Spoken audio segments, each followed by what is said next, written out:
What if the life you are living feels heavy, not because it is difficult, but because you are constantly trying to be understood, accepted, and approved of?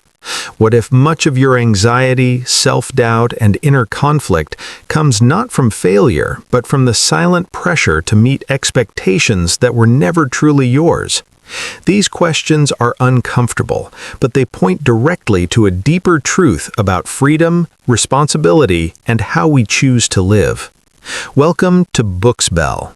Today, we're exploring the ideas from The Courage to be Disliked by Ichiro Kishimi and Fumitake Koga, a book that challenges the way we think about happiness, trauma, relationships, and personal freedom through the lens of Adlerian psychology.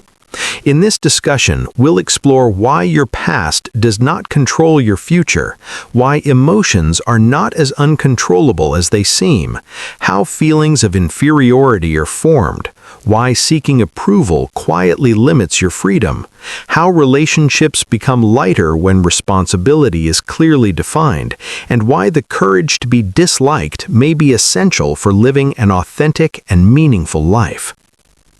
Many people grow up believing that their present life is shaped by their past. Childhood experiences, family dynamics, emotional wounds, and past failures are often treated as fixed explanations for who we are today. This belief feels comforting because it reduces responsibility. If the past is to blame, then the present is not fully ours to change. But there is a different perspective, one that refuses to see human beings as prisoners of history. From this view, people are not driven by causes, but by purposes. We do not act the way we do because something happened to us. We act because our behavior serves a goal in the present. When someone says they avoid relationships because they were hurt before, the explanation sounds reasonable, but from a purpose-based perspective, avoidance is not created by the past. It is chosen now as a way to prevent future pain. The past becomes a story that justifies present behavior. This idea can feel harsh because it removes excuses, but it is also deeply empowering. If behavior is guided by goals rather than causes, then change is always possible. You are not waiting for healing to begin. You are already choosing how to live. This way of thinking transforms how we understand emotions.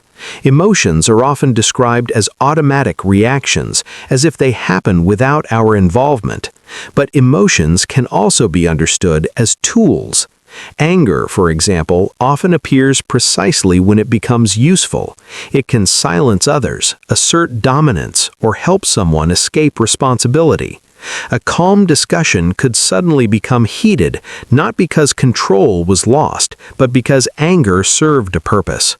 This does not mean emotions are fake. It means they are intentional, even if the intention is unconscious.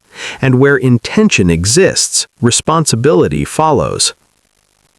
Responsibility is not about blaming yourself. It is about reclaiming agency. When you understand that your reactions are connected to your goals, you regain the ability to choose differently.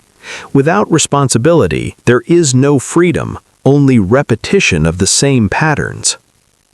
Most human suffering emerges within relationships. Comparison, jealousy, resentment, fear of rejection, and the constant need to evaluate one's worth against others create much of our inner tension. At the center of this struggle lies the desire for recognition. People want to be seen as valuable. They want reassurance that they matter. This desire is human, but when it becomes the foundation of self-worth, it quietly turns into a source of anxiety. Living for approval means living reactively. Your choices are shaped by how you expect others to respond. Over time, this creates exhaustion because approval is unstable. It depends on moods, expectations, and circumstances. Freedom begins when you stop asking whether you will be liked and start asking whether your actions align with your values. This shift does not require rebellion, it requires clarity. Feelings of inferiority play a central role in this process. Feeling inferior is not a weakness, it is a natural awareness of a gap between where you are and where you want to be. These feelings can motivate effort and growth. The problem begins when inferiority becomes an excuse. When people say they cannot succeed because they lack talent, confidence, or intelligence, they may be protecting themselves from the risk of failure. This protection comes at a cost. Growth stops where excuses begin. Life is often treated as a competition where worth is measured by being better than others. But comparison creates endless insecurity. There will always be someone ahead. A healthier approach focuses on contribution rather than superiority. When you shift your focus from proving your value to offering value, your relationship with others changes. You no longer need to impress or dominate, you simply participate. One of the most challenging ideas explored here is the acceptance of being disliked. Living honestly means accepting that not everyone will agree with your choices. This is not a flaw, it is evidence of independence.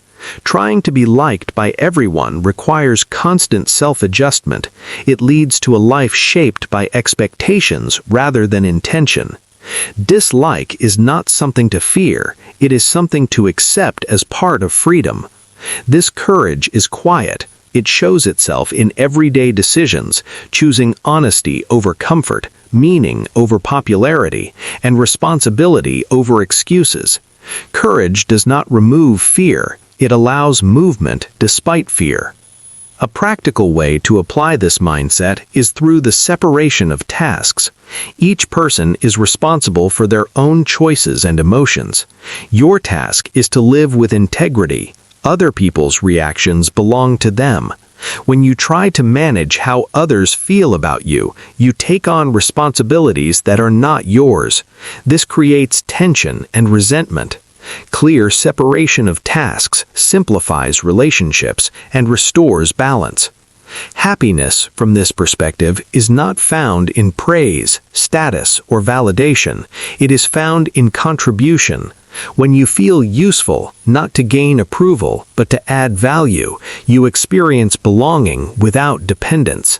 This creates a stable sense of self that does not collapse under criticism or rejection. Living this way requires letting go of comforting stories about the past and releasing the need for reassurance. Freedom is not granted by circumstances, it is chosen, and that choice often feels uncomfortable because it demands responsibility. A meaningful life is not built on being liked, it is built on choosing values and standing by them.